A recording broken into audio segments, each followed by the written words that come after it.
Hello everyone, welcome to Sanmarga classes. ಹದಿಹರೆಯಕ್ಕೆ ಪ್ರವೇಶ ಪಾಠದ 10ನೇ ಪ್ರಶ್ನೆ. ಕೆಳಗಿನವುಗಳಲ್ಲಿ ಹದಿಹರೆಯದವರು ಅನುಸರಿಸಲೇಬೇಕಾದ ಒಂದು ಅಭ್ಯಾಸವೆಂದರೆ? ಹಾಗಿದ್ರೆ ಹದಿಹರೆಯದವರು 11ರಿಂದ 19ನೇ ವಯಸ್ಸಿನ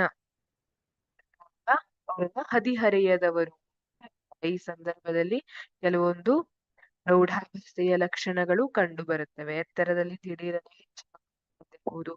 ಗಂಡು ಮಕ್ಕಳಲ್ಲಿ ಬೇರೆ ಬೇರೆಯಾದಂತಹ ಲಕ್ಷಣಗಳು, ಹೆಣ್ಣು ಮಕ್ಕಳಲ್ಲಿ ಬೇರೆ ಬೇರೆಯಾದಂತಹ ಲಕ್ಷಣಗಳು. ಇದು ಸಂತಾನೋತ್ಪತ್ತಿಯ ಪರಿಪಕ್ವತೆಯ ಲಕ್ಷಣಗಳನ್ನ ತೋರಿಸುವಂತಹ ಅವಧಿ ಅಂತ ಹೇಳ್ತಾರೆ, ಹದಿಹರೆಯ. ಹಾಗಿದ್ರೆ ಆ ಸಮಯದಲ್ಲಿ ಅನುಸರಿಸಲೇಬೇಕಾದ ಒಂದು ಅಭ್ಯಾಸವೆಂದರೆ? ಬಹಳಷ್ಟು ಅಭ್ಯಾಸಗಳಿದೆ. ಹಾಗಿದ್ರೆ ಅದರಲ್ಲಿ ಒಂದು ಅಭ್ಯಾಸವನ್ನ ನೋಡ್ತಾ ಹೋಗೋಣ. ಆಪ್ಷನ್ ಎ, ಹೆಚ್ಚು ಸಮಯದವರೆಗೆ ನಿದ್ರಿಸುವುದು. ಇಲ್ಲಿ ನಿದ್ರಿಸುವುದು ಅವಶ್ಯಕ. ಸರಿಯಾದ ಸಮಯಕ್ಕೆ ಮಲಗಿ ಸರಿಯಾದ ಸಮಯಕ್ಕೆ ಏಳುವಂಥದ್ದು. ಆದ್ರೆ ಹೆಚ್ಚು ಸಮಯದವರೆಗೆ ನಿದ್ರಿಸೋದಲ್ಲ. ನಾನು ಹದಿಹರೆಯಕ್ಕೆ ಬಂದಿದ್ದೇನೆ, ಜಾಸ್ತಿ ಹೊತ್ತು ಮಲಗಬೇಕು ಅಂತ ಏನಿಲ್ಲ.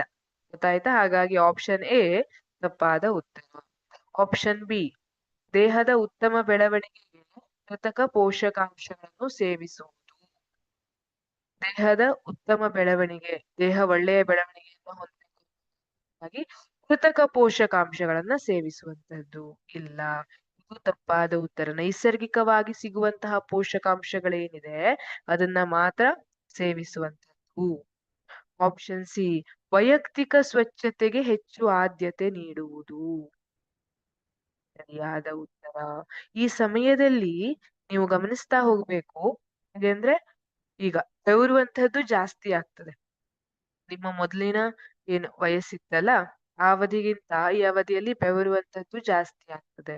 ಹಾಗಾಗಿ ಸರಿಯಾಗಿ ಸ್ನಾನ ಮಾಡುವಂಥದ್ದು, ದಿನದಿನಾನು ಸ್ನಾನ ಮಾಡುವಂಥದ್ದು, ಕೈ ಕಾಲನ್ನ ಸ್ವಚ್ಛವಾಗಿ ತೊಳ್ಕೊಳ್ಳುವಂಥದ್ದು, ಈ ತರ ವೈಯಕ್ತಿಕ ಸ್ವಚ್ಛತೆಗೆ ಹೆಚ್ಚು ಆದ್ಯತೆಯನ್ನ ನೀಡಬೇಕಾಗುತ್ತೆ. ಇದು ಸರಿಯಾದ ಉತ್ತರ. ಸಂಸ್ಕರಿಸಿದ ಆಹಾರ ಪದಾರ್ಥಗಳನ್ನು ಹೆಚ್ಚು ಸೇವಿಸುವುದು.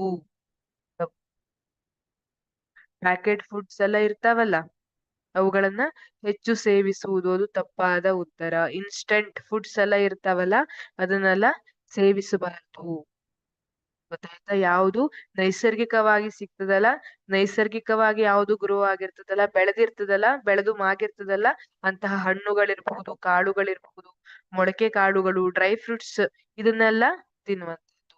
ಸಂಸ್ಕರಿಸಿದ ಆಹಾರ ಪದಾರ್ಥಗಳನ್ನ ಹೆಚ್ಚಾಗಿ ತಿನ್ನಬಾರದು. ಜಂಕ್ ಫುಡ್ಸ್ ಇರ್ಬೋದು, ಯಾವುದನ್ನು ತಿನ್ನಬಾರದು. ಹಾಗಾಗಿ ಸರಿಯಾದ ಉತ್ತರ ಆಪ್ಷನ್ ಸಿ, ವೈಯಕ್ತಿಕ ಸ್ವಚ್ಛತೆಗೆ ಹೆಚ್ಚು ಆದ್ಯತೆ ನೀಡುವುದು. Thank you.